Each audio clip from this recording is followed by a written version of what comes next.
there if you need to. We got plenty more where those are. And I need to tell you that Doug will be here in a few minutes. He said he got a late start, but he'll be here in a few minutes. You know what I'm going to do while we're waiting? I am going to... Where is Rocky? There is Rocky. Rocky, what I'm going to do is prevail upon you to come here and lead us in the Pledge of Allegiance. We have a flag, and we have other veterans. If you would please stand first, if you honored us with your service in the military. Ivan, I'd like our veterans to stand up, please, if you recognize.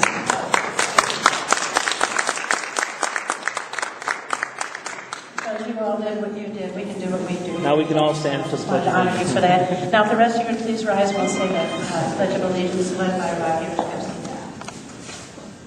Pledge allegiance to the flag of the United States of America and to the republic for which it stands, one nation under God, indivisible, with liberty and justice for all. Thank you. We're going to get started, I guess, and Doug will come in here any minute. I wanted to welcome you all and thank you so much for coming out tonight. I know you all had other things to do. I hope you find this a worthwhile investment of your time. And I'd like to thank our panelists for their participation. It's Brian Waddles over there for the yes side, and Doug Tietz will be coming in here soon for the no side. I want to introduce myself. I'm Barbara Harrell, and I'm honored to be the president of the Michigan Republican Assembly. We were just chartered this past April. I used to be with a group called the Troy Clausen Republican Forum. And we decided to morph into a bigger thing to try to get more done and go statewide. And we're chartered by the National Federation of Republican Assemblies. Why that is kind of important to me here is that we're putting on this panel because I found as we went through discussions for this issue, there were people, Republicans, people that affiliated with the Republican Party, people that were Republican elected officials, on both sides of this issue that I've worked with for years, that I respect, who I call friends. And I thought, well, that being the case, perhaps it would be appropriate to give each side an opportunity to tell their side and tell why they think it's a good idea or a bad idea. But I thought that would be appropriate then. What I'm going to do, too, is I want to draw your attention to the little index cards there. And if you can think of a question, you might have come with questions, you might, something might occur to you as we go. I just want you to be able to ask whatever you want and get it answered. The format here is going to be such that they're going to have 3 minutes for opening statements, each side. And then they're going to have, we're going to ask a question, and then each side will get 2 minutes to answer. Most of it's going to be Q&A, and it's going to be whatever you want to ask. Just write it down on your card, hold it up, and me or somebody will come around and pick it up. I guess that's it. I don't know how we're going to get started. Maybe you can start your opening statement, Brian, and you can talk slowly. I'd rather have the president rather than do what I'm being president. Introduce your officers. There it is. Oh, okay. All right, well, I'll introduce my officers. Not a lot of them here right now, but Bill McKinney is our treasurer, and he's going to do the timing for this evening. And David Harrell is our videographer for the evening, and he's one of our national directors. So I guess Doug is here. I'm going to introduce Doug Tietz. He is going to be speaking on the no side. Come on up, Doug. And Brian Waddles for the yes side. And did you hear me say you got 3 minutes for your opening statements? And then, okay. Have a seat. That's your water. Thank you very much.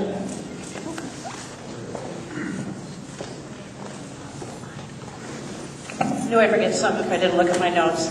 Carmen Johnson will be serving as our questioner moderator this evening, too.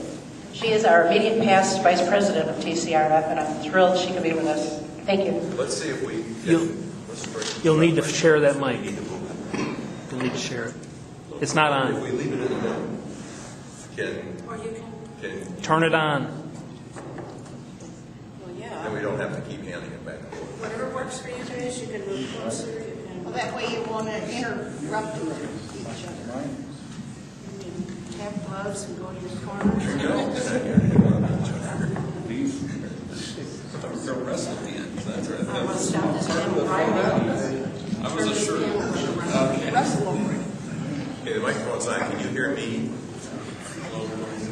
Macro, can you hear me speak? I think we better move the microphone to the speaker. I think that All right, would be good. let's check it. All right, and as was already stated, Bill McKinney in front of you there in the green shirt is your timekeeper, and he will be telling you what your time is and give you little warnings. I think it does have a little stop sign there, so that should help. That should help. So, without further ado, my name is Carmen Johnson. I am the immediate past president of Blue Star Mothers. And all of you veterans, I want to thank you so much for your service. Blue Star Mothers are mothers of military and veterans. Can you hear me now?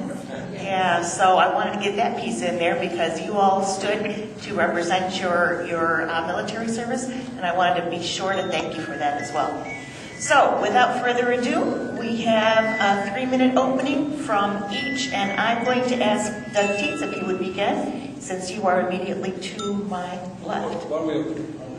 Would you like that to happen? Okay, well, opening has been given.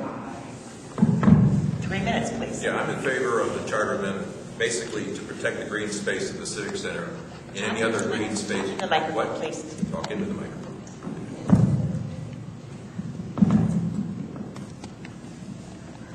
Is that better? Yes. All right. I'm in favor of the charter amendment because I believe it's what we need to protect the green space, particularly of the Civic Center. The proposed plan for the Civic Center is an intense, extreme development of the Civic Center that would have 5-story apartment buildings, 9-story hotel. It would be basically wall-to-wall buildings from Livernois to I-75, from Big Beaver to Hebert Park. And it's something that is far more intense than the site needs. In the 30 years that I've lived in Troy, I've seen the green space being gobbled up around the city through residential development and the intense development, particularly in the last 5 years, where we're seeing more and more cluster housing, more and more condominium development. Please speak into the mic. Oh, okay. The mic doesn't seem to be working. Mic doesn't seem to be working. Is that better? All right. Use that one. Basically, we're losing the green space around the city from residential development. So the only green space that the city really can control is the stuff that it owns. And the last green space parcel we have left is the Civic Center, 127 acres of green space. It's a campus environment. It should be maintained as that. The kind of development that they're proposing for around here is such that it would be an inconvenience for the 120,000 workers and 80,000 residents of Troy to get to the library, to get to the community center, to get to the police station, to get to the pool. It's something that doesn't belong here. It's not about all these contracts and things. We'll talk about that in the course of the evening. But the primary purpose of this is to preserve the green space of the Civic Center and potentially any other land that they might sell. The contracts for the golf courses say if the city should sell the golf courses, then if. So everything is basically under threat. So the only way to protect it is to have a situation where the public can become involved. So we said that don't want to have little small parcels involved. So we set a 2-acre limit. And 2 acres basically is far larger than any rented parcels that we've seen. So the 127 acres that we see around the Civic Center would be available to be developed, but the public would have to approve it. Not every single parcel that would be involved, like small remnants, wouldn't be affected, just large parcels. So I've only got a few seconds left, so we'll answer other questions as they come up during the course of the evening. Thank you.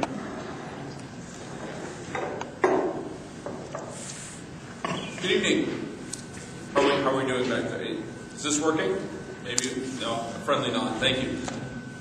My name is Doug Teets. I'm Oakland County Commissioner.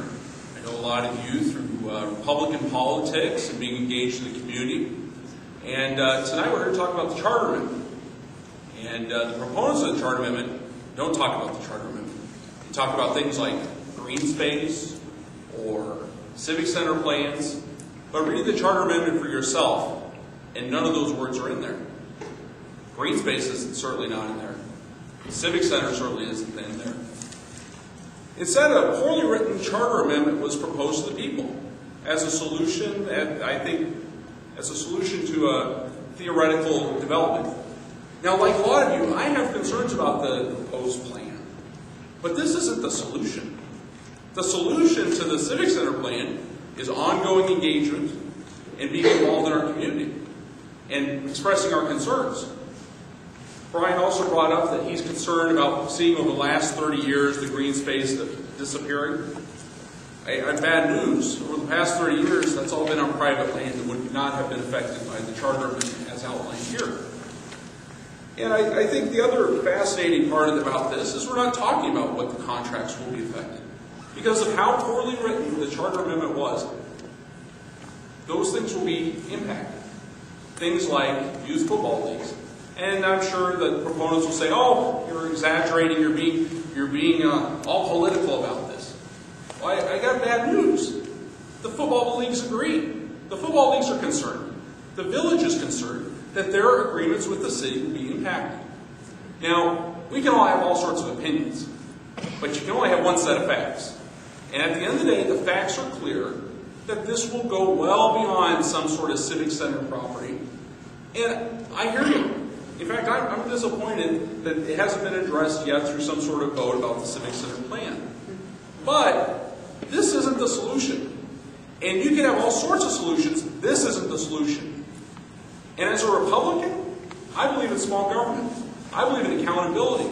And when you risk something like this, where we're going to start attacking nonprofits, the people that keep government in pay, because candidly, if we don't have for-profit and be able to privatize businesses like we do with the municipal golf courses, it's going to increase the size of government.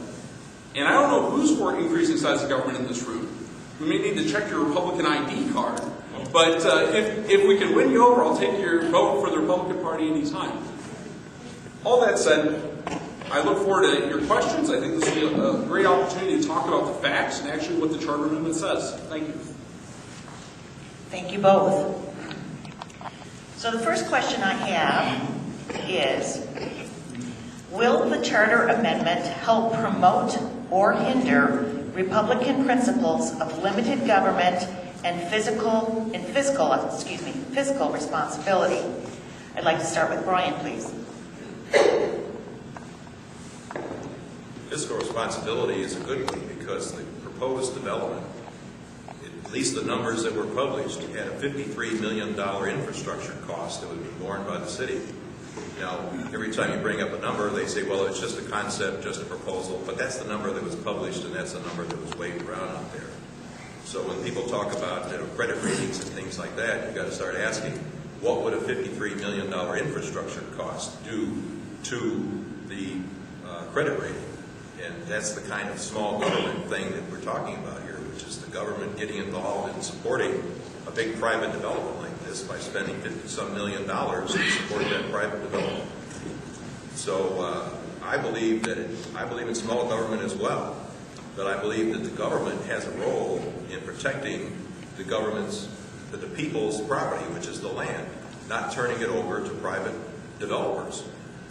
As Doug said, all that green space that I've bemoaned is on private land. That's why we can't control it. Private developers are filling up those green spaces. They'll continue to do so. So the only green space we can protect is what we own, which right now is the Civic Center and many other parcels that could be under threat, which is why it doesn't specifically say the Civic Center. There are other parcels that could be threatened. The Nature Center could be threatened. The farm could be threatened. The golf courses could be threatened. So I believe in small government, but I believe the government has a responsibility to its people to protect its primary assets, which is golden jewels like the Troy Civic Center. Thank you. Mr. Teets? Yep, you bet. And there's people that are struggling to see me, and I know I'm not that good looking, but at least I'll stand up for this time so they can see me. Republican principles mean avoiding risky schemes. And so when you avoid risky schemes, you don't support things like Obamacare because it's a good theory. You look at tried and proven ideas. This is not a proven idea.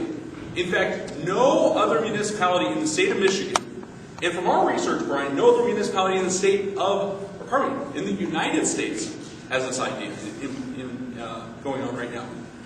As a Republican and as a conservative, that should concern us. Why should we make ourselves the guinea pig? And I understand your concerns. I understand your concerns about the Civic Center and all those concerns. But the solution is not oversetting the apple cart. One thing that Republicans believe in is good government, thoughtful government, not wasting tax dollars, not taking on risky schemes. This is all of those things. And so if you believe in Republican principles, the only reasonable vote is a no vote. And then the next day, let's go down to City Hall and make sure this comes on the ballot very soon to talk about the Civic Center plan. But don't keep on bringing up the Civic Center plan when it's not on the ballot, when it's not actually, green space isn't on the ballot. I mean, you were one of the writers of this. You know that, don't you? Thank you. Next question, and I will start with you, Mr. Teets. Why a charter amendment?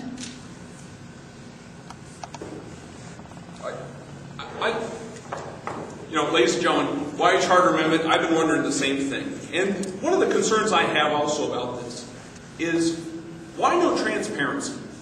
Why, if this is such a grand idea, have not the proponents of this been out in the public talking about it? Yeah, they did a League of Women Voters vote, but there have been no open forums. There have been no discussions about this. I guess as a Republican, when I'm going to propose an idea, I'm going to first off show you where it's been successful in other places. But then secondly, I'm going to show you how it saves the taxpayers' dollars. The only thing that's been outlined here are the risks we face as a city with our tax dollars. I was on council. Council doesn't have a monopoly on wisdom. They certainly don't sometimes. But I can tell you one thing. We need to be safe and careful with how we spend our money. And this is a risk. It's never been tried. I think the other fascinating thing is we're not talking about each of these individual community groups that's going to be affected. What I believe in is a civil society. Government can't accomplish everything. That's a basic Republican principle. That's something we all believe in. This attacks that civil society. This attacks the nature center, the nature society that runs the nature center, saving us, the taxpayers, $400,000 a year. In fact, it makes it more difficult for them to operate. Now, I'm going to go into a bunch of other things later on, because I think there are so many reasons why this doesn't make sense if you believe in fiscally conservative government. Don't take the risk. Vote no. Thank you. Mr. Waddles. I'm standing up so you can see me back there. Why a charter amendment? Charter amendment because there are various means by which the people can stand in the way of bad decisions by their elected officials. One of which is the right of referendum. In our charter, we have a right of referendum if the city government decides to lease city land. You have 30 days to get a petition drive going and basically say we want to overturn the motion to lease land. However, there is no right of referendum on land sales. So we said that we can't have just right of referendum. If they decide to go forward with the Civic Center project, if they decide to sell the land, we would have no say in it as the people, other than recalling the councilman or something like that. So we said that we wanted to put it in the charter that if there was a land sale of significant enough size, that it should be submitted to the people to decide. So that's why a charter amendment. The reason for some of the use of the language is because in 2004, there was a proposal for a convention center and a hotel on the Civic Center site. At that time, this site was parkland. State law and city charter requires that parkland sales must be approved by the people. So there is precedent for things in city charters for voter approval of land sales. In this case, parkland. It was changed its status so it wasn't parkland, so now it can be sold without a vote of the people. So that's why we felt that we needed to put that additional protection in the charter to protect for land sales, because the right of referendum wasn't available to us, the parkland protection wasn't available to us. So we said, let's put it in the charter so if they want to sell this land or some other parcel. So we didn't limit it to just the Civic Center. We said that it would be any 2-acre parcel or greater anywhere in the city that's publicly owned that would be protected by a vote of the people. A lot of people came up to us in the petition drive. Well, we'll get to that. Thank you, Mr. Waddles. Next question, and we will start with you again, Mr. Waddles. What Republican office holders are supporting your position and why? I can't answer that question because I haven't gone around asking various elected officials. Martin Howrelake supports our position. He's our state representative. So he's a Republican, and he supports our position. I don't know of others who do, but there may be. But that hasn't been what I've been seeking out is the endorsement of politicians. I've basically been trying to inform people as to what the issues are involved in the city center. While I've got a couple of seconds here, talking about, oh, sorry. Yeah. Keep doing that, but I'll try to be good about this microphone thing. A lot of the contracts that we're talking about aren't land use. This is a building. The community center is a building. The city owns this building. It's managed by the recreation department. Activities that take place within this building are merely that, activities that the city has allowed to happen in the building. These people who do these activities here in the community center are not using the land. The Charter Amendment talks about land. It talks about parcels of land sales, land leases, land uses, not buildings that the city owns that it manages through its departments, like the library. Friends of the library were always saying, oh, they're in the library. The library is managed by the city and the library department. It's a building on city land. This is a building on city land. So that's not, all these contracts about fitness instructors and all these people with these boutiques in here, that shouldn't be affected by the Charter Amendment. They are not using land. We'll get to why the land use later. Thank you. Mr. Teets. You bet. We have to be careful about something here because we keep on getting legal opinions of what the charter says and doesn't, or pardon me, the Charter Amendment says or doesn't say. The legal opinions are coming from Greg Schmidt. You probably got a letter from Greg Schmidt. Greg Schmidt seems to be an attorney out of Saginaw. That's good, and there's nothing wrong with that. But the interesting thing about Greg Schmidt, he's the only attorney to say these things. Attorneys that have been independently talked to or had discussions with the media have said that it will have the impact that people say it will have. Now, when you talk about, hey, we're Republicans here in this room and we can talk to each other as Republicans, let's talk about people that are fiscally responsible with our money. First one is L. Brooks Patterson has come out and said, if I lived in Troy, I'd vote no. Right out of Brooks's mouth. Now, along with that, every other single Republican elected official in Troy has said a no vote is the only way to go. Now, granted, I mean, yeah, I guess that's true. You haven't reached out to the conservatives in town and won them over. That's fine. But I'm telling you what, if I'm a Republican in this city, I'm voting no. Because it's the vote for small government. The risks that we face if we vote yes are unknown. It's risky government. That's what that is. The other aspect that I think we really need to ask is, which attorneys have reviewed this other than Greg Schmidt? Because I've yet to hear a single opinion, a single legal opinion that agrees with what Brian has outlined, other than Greg Schmidt. Now, I could find an attorney tonight, I would probably take a couple phone calls, to say I don't have to pay income taxes. I could find another attorney tonight, probably after a couple phone calls to Utah or Nevada, that says Area 51 has the aliens inside of it. Well, we found an attorney that says that this is a good idea. And that's fine, but it's not the right solution for Troy. Thank you. The next question, and Mr. Teets will be up first.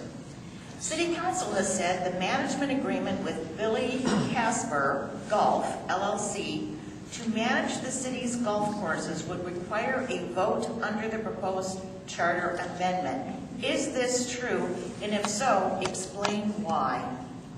Sure.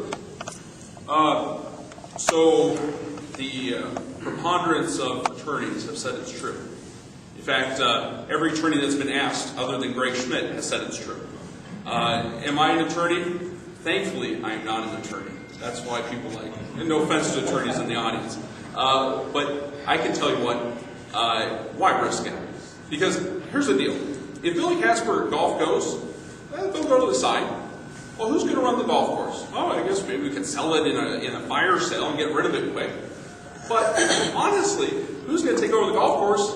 Our city employees. let's hire some more bureaucrats. Let's bring in the city employees to run this thing. Because that's the risk we have to take as Republicans. The risk that we're going to have to hire more city employees after we toss aside our privatized contracts. That is a fundamental risk if you believe in small government. And when given a risky scheme, I've yet to see a single Republican say, yep, I'm willing to bet the farm on that. Thank you. Mr. Waddles. Yeah, this will give me an opportunity to explain the word use. The use came into the charter amendment because in 2004, after the convention center was turned on a public vote due to the parkland condition, the baseball company came to us, Andy Appleby, who's now built his stadium, Jimmy John Stadium in Utica. His proposal was, I will build a stadium on your civic center. I will give it to the city. I'll gift it to the city was the word he used. And then I get to use it for 20 years for the 8 months of the baseball season. And then the other 4 months, the residents of Troy can use the baseball stadium, which happened to be winter. So the 8 months of the year, he would be using the baseball stadium on our property for a private purpose of running a baseball company. So you didn't have a sale, which would have been a public vote because it was still parkland. You didn't have a lease, which could have had a public referendum on it. So you had a use. You had a third category that they came up with for how to develop the land for a private purpose on public land. So that's why the word use is in there. A lot of these contracts, like the Billy Casper contract, are not use contracts, they're management contracts. We are paying somebody to manage something for us. The Billy Casper contract says right in it, management contract. We are paying them to manage the golf course. We still control the golf course. They are managing it for us. As of several other of these contracts, we are paying somebody to manage something for us. It's not them like in the baseball stadium condition where they would have use of the land for their private purposes. So that's why the word use is in there. You got sale, lease, transfer, use. So we covered all the bases for all the various ways that you could put public land into private hands. You talk about fiscal responsibility. I mean, this is something that, the government has a responsibility for, is managing its assets, not turning them over to baseball stadiums and places like that. Thank you, Mr. Waddles. Next question, and I will start with you again, Mr. Waddles. If council decides to sell the Civic Center or other public parcels of land, what can the citizens do to stop the sale? If they lease the land, there's the right of referendum, which is currently in the charter, which means you've got 30 days to get a petition drive to say that you don't want them to lease the land. If they choose to sell the land, all you can do is complain. You can show up to council and speak your 3 minutes and have something to say, but you really can't stop them from selling the land if they want to. So there's lots of creative ways that could be done for them to basically turn over the public assets to a private developer to do what he wants to do with it. The citizens don't have a whole lot of say in that kind of a situation. So that's why we felt that the charter amendment was necessary to protect the citizens from that kind of a situation where they can take a great asset like the Civic Center and turn it over to private development. I mean, if some of you haven't seen the concept drawings for the Civic Center development, I've got a few of them here. I can share them with you after the meeting. It's very, very intense. There's a popular word right now called extreme. I would call that development concept very extreme and something that I don't want half a mile from my house. I got involved with this 20 years ago when I said, can I turn left out of my driveway if they develop the Civic Center? So I've been dealing with this Civic Center development for 20 years. This is not the first train that's come out of this station.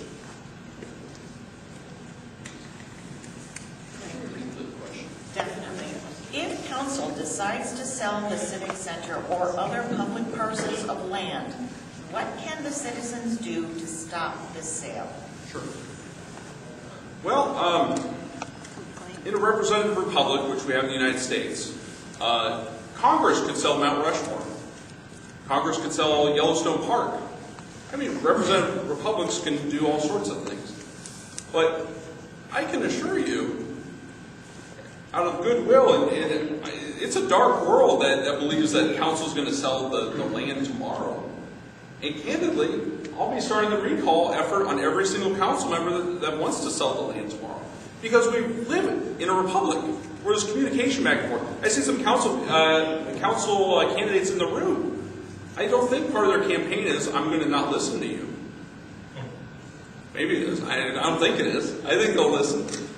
And I think turning over to private development, the sphere of some sort of civic center plan, is all a mirage to get away from the language of this charter amendment. You know, I keep on saying it because all of Brian's arguments are great debate tactics, but I'm talking about what we'll have to live with as a city if this passes. We will have to live with something that is untested, untried, and candidly will probably lead into higher spending and hiring more government employees. And if people are looking for a job, I can assure you the private sector will fill those spots. You don't need to get a government job to fill it. I guess my frustration is you know what? Great, I got 3 seconds. Let's talk about the use thing. The use aspect that he outlined also applies to the historic society. They write it right from their contract, Brian. How come we're not talking about that they're going to get food? Because their agreement has the word use in it as well. And at the end of the day, it's a flawed argument because it doesn't have a basis in fact. That the fact is, this is bad for our city and bad for Republicans that believe in small government. Thank you. Next question, and I'm back to you, Mr. Teets. Yep. Why is it so important to develop the civic center property? Not a priority for me. That's not what this charter amendment's about. This charter amendment's about some sort of grand master plan to have hands into everything that's going on in our city. That'll actually hurt our nonprofit organizations. You know, the Troy Baseball Boosters is not a political organization. I don't think they have a pro-baseball campaign that they run every 2 years. But the Troy Baseball Boosters are adamantly suggesting a no vote to you because they see this as a risk to their agreements with the city where they will have to get voter approval. You know, this is the fundamental attack on civil society that I'm so concerned about, and I'd love if it was addressed. What you'll have to tell, will the yes proponents donate to all the yes campaigns on these leases that have to come up? But at the end of the day, this isn't about the Civic Center. It's about a flawed charter amendment. Thank you, Mr. Teets. Mr. Waddles. Repeat the question again. Yes. Why is it so important to develop the civic center property? The way I want to see it developed is as a park. Back in 2004, I participated in a group called the Civic Center Priority Task Force. It was a citywide group put together by representatives from all the boards and commissions in the city, including the Chamber of Commerce, including the PDA, including the Planning Commission. We basically came up with a way to develop the Civic Center, but to develop it as a recreational park-like facility. We knew it couldn't just be grass that we spent time cutting and looking at. It needed to be, okay, I see the year. Is it better? So we needed programming. We needed amenities. Some of the amenities have actually been done since our task force report was developed. There's the picnic area over on Livernois between the New Amber Apartments and the community center. That was part of our plan. The walking paths around the Civic Center were part of our plan. So I believe in developing the Civic Center, but not as a commercial real estate development. I don't want to see 5-story apartment buildings and 9-story hotels and things like that crammed in here, cheap by jowl. I mean, the example for this is the Eaton Rail Yards over on Eaton in Birmingham. That's the developer who planned this, and he believes in high rises and basically cramming things in. So I believe in developing the Civic Center, but I believe in developing it as a public resource with a park-like campus setting, not as a commercial real estate development. Thank you, Mr. Waddles. Next question, and I'm back to you, Mr. Waddles. It's back to questions. This is tough. Yes, here we go. What are the taxpayer cost implications of your position? Shouldn't be any, because we believe most of these contracts are not affected by the charter amendment. It's like we said, there's many of these things have nothing to do with the land. They're occupations here within the community center or in the library. They're functions that are not part of a land use situation, so they're not affected. Talking about some of the sports leagues, for instance, if their season is under 90 days, they're not affected. We're talking about 90-day use, plus the fact they're not on the site for the whole time of the season. The idea of use is like the Troy days that's here, where they're here for a week or two. They basically have to fence the thing off to protect the people from all the mechanical equipment. So they have exclusive use of that portion of the Civic Center during Troy days. But the baseball teams, the soccer teams, the football teams, they basically show up with a permit from the recreation department to use the field for that game. The rest of the time, the neighbors, the residents, people walking their dog can use the fields. They're not exclusive use for that baseball, football, or soccer team. Plus the fact the seasons aren't that long, so they wouldn't be affected. So many of these contracts that everybody's waving around are going to be affected by this are not. A lot of the other contracts have long-term renewals on them, or they're in perpetuity, or they could be evergreen, so they don't come up as an issue. So this large mass of these contracts that people keep talking about, taken one by one, would be winnowed down. You wouldn't have this big mass of these contracts that are being waved around in that neutral brochure that was mailed to everybody. That, the soccer teams have 2 seasons, both of which are less than 90 days. So it wouldn't be affected. So most of these uses we're talking about aren't really germane to the Charter Amendment. Thank you, Mr. Watt. Mr. Teets. Could you repeat the question? I just want to make sure I tell you the right answer. What are the taxpayer cost implications of your position? Neutral to no. Brian has a much more dangerous position. And I would say, he said at one point, we believe this will happen. We believe this will happen.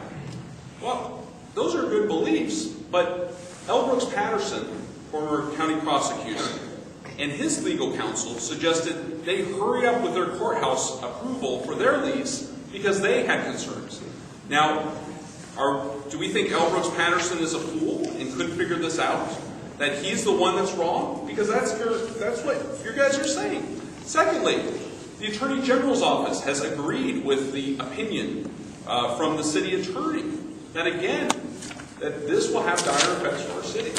Now, again, as conservative Republicans, part of our goal in life is to not do the risky scheme, to not take the big hope and venture based on someone's hunch. Edmund Burke, Barry Goldwater, Ronald Reagan, none of them proposed things that were not tested and proven. This is neither of those things.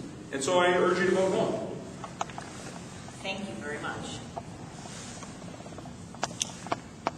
Back to you. In July, Council was approached by residents to put the civic center development to a vote. Why were those residents ignored? Isn't a representative council supposed to listen? So, great question. I'm not on council. I don't know about this conversation. I know Frank approached Ethan Baker at one point to bring this onto the ballot.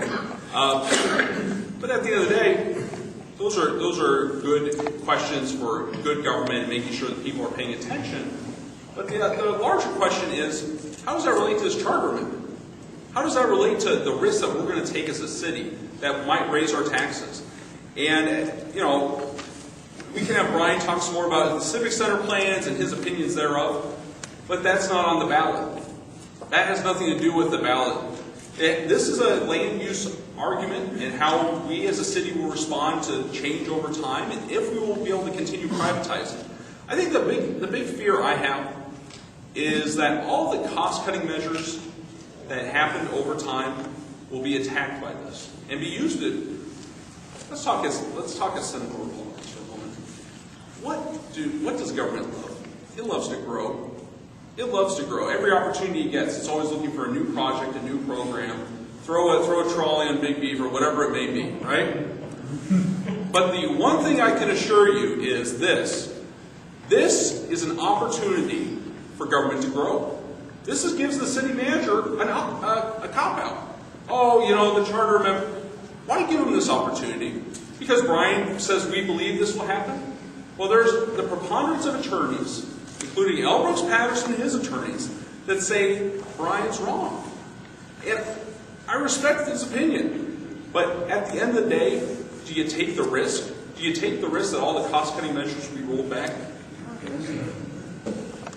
Thank you, Mr. Teets.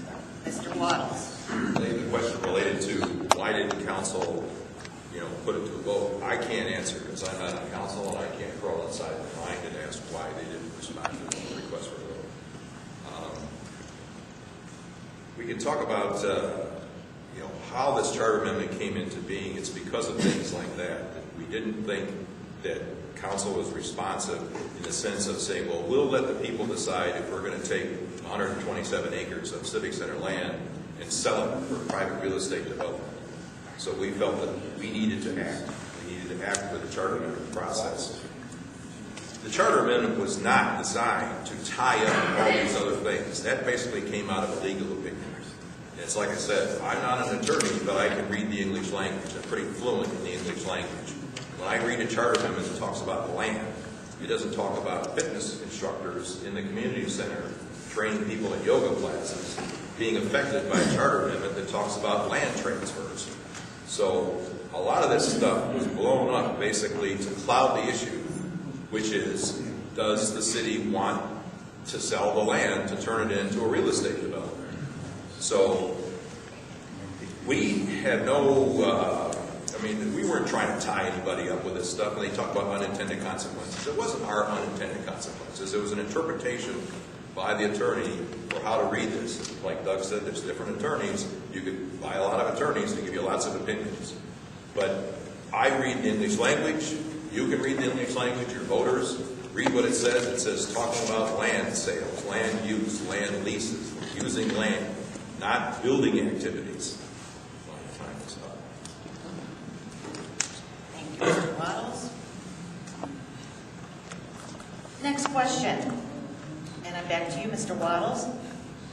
What is the long-term effect of your position 10 years or so from now?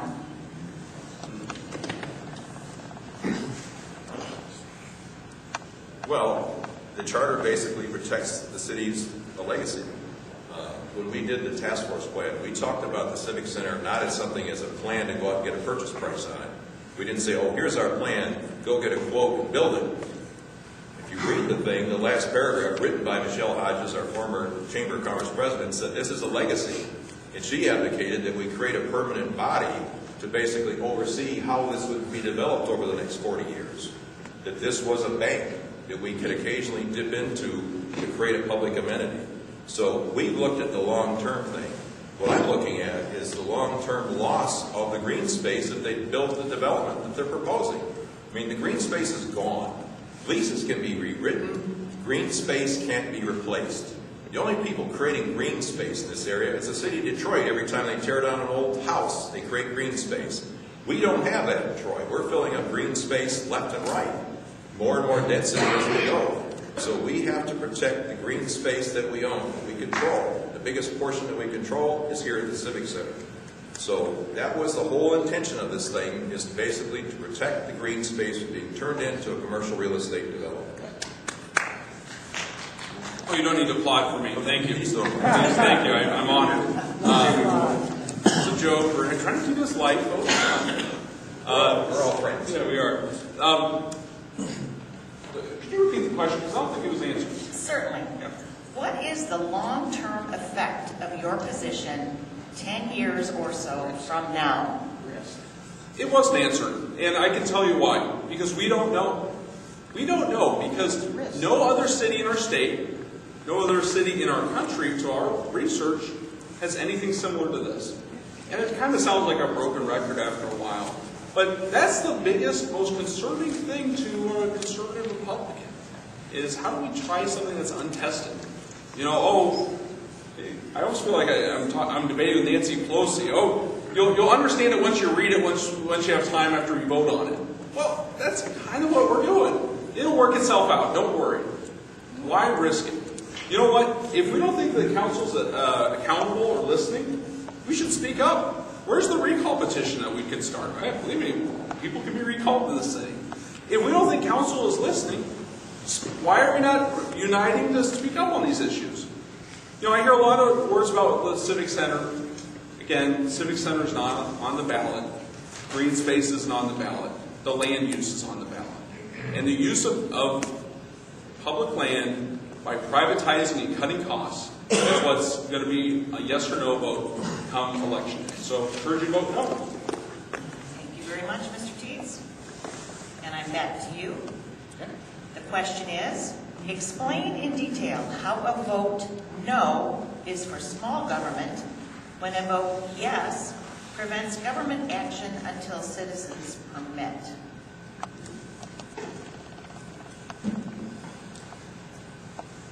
So, a referendum on a lease is not small government.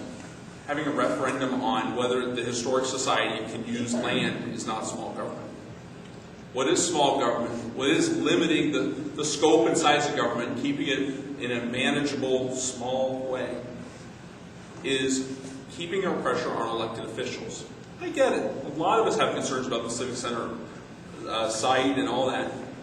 The solution is not to overturn the apple cart. The solution is to make our voices heard and to lobby our elected officials. And this is not the right solution to the problem that we face. Bringing something up for a vote does not solve our situation. And I think that's really the quick answer. Thank you, Mr. Teets. Mr. Wallace. We'll talk about specifically like the Troy Historical Museum and other bodies like that. These are single relationships in the sense that the Troy Historical Society is the only people that we're ever going to have manage the Troy Historical Museum. And the arrangement with them has right of renewal on it that would take it out to 2046. So this isn't something that's going to come up every time there's an election. I mean, this is something that if you have right of renewal, you basically never have it come up. It's called an evergreen. You basically put a clause in the contract that says if either party is satisfied with the existing terms of the contract, it renews. It doesn't require a renewal process. It just goes. And a lot of these are single relationships. We're not going to change the relationship with Beaumont Hospital. In fact, that one is in perpetuity. They use a parking lot. So a lot of these contracts can be resolved by simple things like these long-term renewals, evergreen clauses. Like I said, it's a lot easier writing these things into contracts. And the few contracts that you might have to deal with, like I said, most of these contracts that are in this brochure have nothing to do with land. They shouldn't even be in the list of contracts that are affected by the Charter Amendment. The ones that might be, you can resolve most of them by simple change to the language of the contract. And then you extend the thing out for 40 years or whatever it is. So a lot of these, I don't want to call them scare tactics, but a lot of this stuff that's been brought up about all these contracts is just stuff. You know, it's not really the important part of what we're saying, which is giving the people the voice. We have, let's see if I can squeeze it in here. We had almost 4,000 people sign our petitions basically before Lori Bloom's thing came out. They said they wanted a chance to vote on whether they sell the Civic Center. Most of our petitioning was done at the library. We could show them what it looked like. We showed them the concepts. We showed them the land. We had almost 4,000 people sign the petitions to do that. Thank you, Mr. Waddles. We just have a quick back and forth on the question. Because I think Brian brings up a good point. If this is about small government, then, Brian, you can have the microphone after this, you know, or friendly, or drive past your house all the time.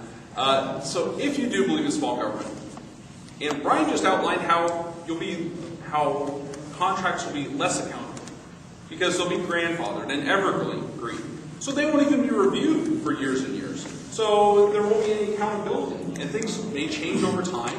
And because, it will renew itself automatically, we'll just let it ride. Well, what kind of way to manage a shop is that? That doesn't make sense. And this is the solution to the flawed Charter Amendment, to say, we're not going to manage these things anymore. We're just going to let them, renew themselves. Well, I don't know how many of you have telephone service or a cell phone or any of these things. Anytime you start letting them just run the bill and just automatically take it out, you just watch how those things take up. Well, in the same way, I like privatizing and I trust vendors, but you watch how costs go up over time when it's not managed. And that's what we're proposing through a renewal, automatic renewal and evergreen clause. So I'll let you respond if you want. That was 1 minute, thank you. 1 minute for you. Well, what I'm talking about are not vendors. I mean, we have contracts where the police get their cars washed by a car wash company. That you want to be able to renew. That's not affecting land. The kinds of things that are affecting land are long-term agreements with single entities, like the courthouse, like the Troy Historical Museum, like the Nature Center, where you know who you're dealing with, you trust who you're dealing with, you're not trying to maintain a vendor-customer relationship like you do with other services that are not affected by land. So I'm in favor of contract review, but when you have a supplier like the Troy Historical Society that you trust with your own assets, you just let the thing run. They already have renewal options within their existing language that goes out to 2046. Like I said, it's 2017 right now. It's a long time before we need to worry about that. A lot of things change between now and 2046. Thank you, Mr. Waddles. One last question, and I think this has been discussed a little bit, but let's go into it a little further. What separate attorneys support your attorney's position on the language of the proposed charter amendment, or which attorneys do you know that oppose, Mr. Teets, if that is something you'd like to discuss? And we will start with Mr. Waddles, please. You were the last person? Oh, I'm sorry. I think I should. Were you? Okay. I think we've gone over this. There's one attorney that agrees with the yes side as far as, and he lives in Saginaw. I'm sure he's a great guy, and he could probably look at those things. He's not, from my understanding, he's not a municipal attorney, but then again, I've never met him, and I don't know him. The Attorney General's office, L. Brooks Patterson and his legal counsel, the city attorney, independent attorneys approached by the media, including Cranes, and then every other attorney I've talked to shares my opinion of this. It's a risk. And as Republicans, we tend to do proven things when it comes to government. So maybe there's other attorneys that support a yes vote. I don't know. Thank you. Mr. Waddles. Well, it's like I think what Doug said earlier, you could go out and find an attorney that can say you don't have to pay taxes in the state of Michigan. So, yeah, you can go find attorneys. I prefer to put my trust in the voters in the sense that they can read the English language. That was part of what we spent a lot of time with, making sure the charter amendment could be reasonably read by a voter. I just saw the text for the one the school has on the ballot at the same time, and I think you need a dictionary and a couple of thesauruses to figure out what's all about. Ours is in simple English. It's a couple of sentences long. So we believe that it is talking about land. We believe it's not talking about uses of buildings or people who do things in buildings.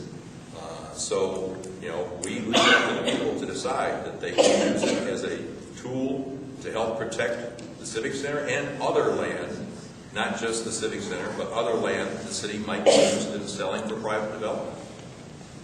Thank you very much. And now we go to our closing remarks, and I believe, Mr. Waddles, you started with the opening, so I'm going to ask Mr. Teets if he would start with the closing, please. So if you're voting yes, you believe in a conspiracy.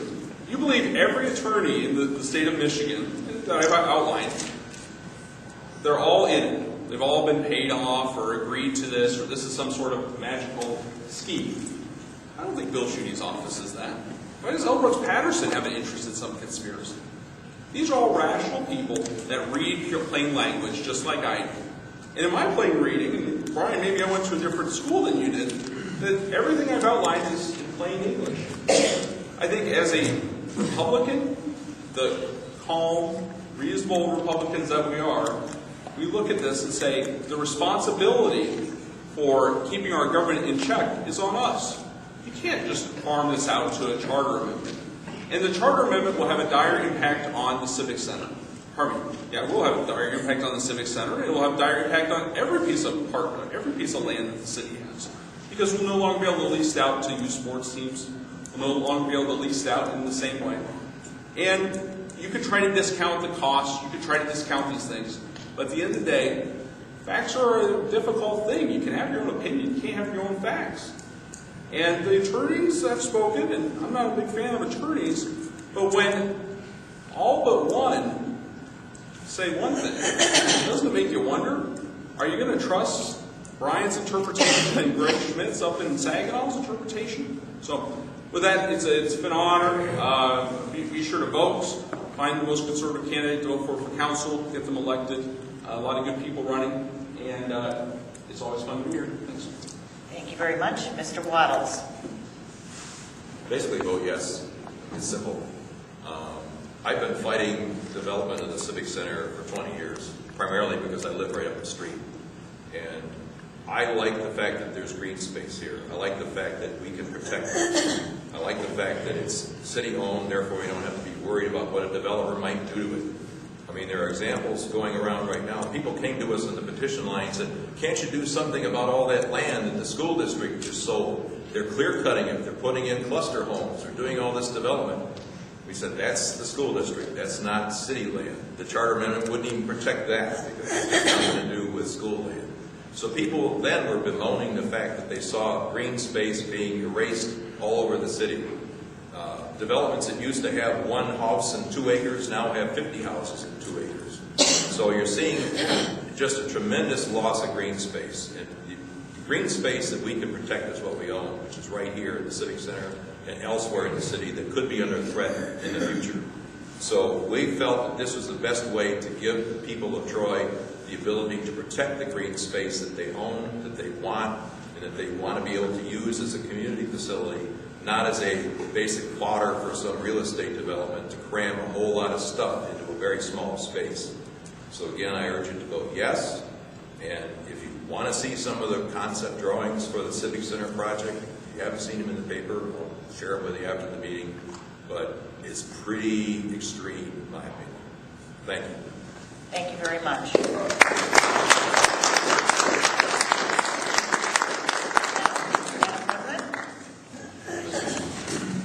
Thank you, Carmen. Great job. And thank you again, both of you, Doug and Brian. Can we get another hand for them, please? Thank you very much.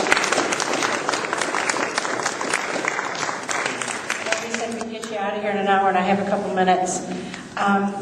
I just wanted to mention, too, that I don't know if they both brought literature, but there should be some yes and no materials. I know there's signs and there's yes literature there if you want to see more. Also, I'd like to acknowledge the fact that I know of 3 council candidates that are here that I'm going to introduce and let them stand up. Then afterwards, once we adjourn, that you can go ahead and talk with them.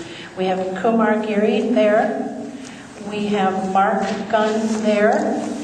And we have Sunil CharterAmend there. I hope I didn't butcher that too badly. Are there any other council candidates that I missed that are here?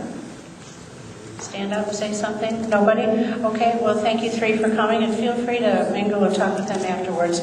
Also, if you'll notice back there, I put Ronnie on the table where the water is. Ronnie is a gift from our Congressman Dave Trott, and Ronnie likes to be fed. So I'm asking if you enjoyed and appreciated tonight and you want to put a little something and feed Ronnie, we'd really appreciate that. I guess that's it. Thank you very much, everybody, for coming. Drive safely and remember to vote November 7th. Thank you very much.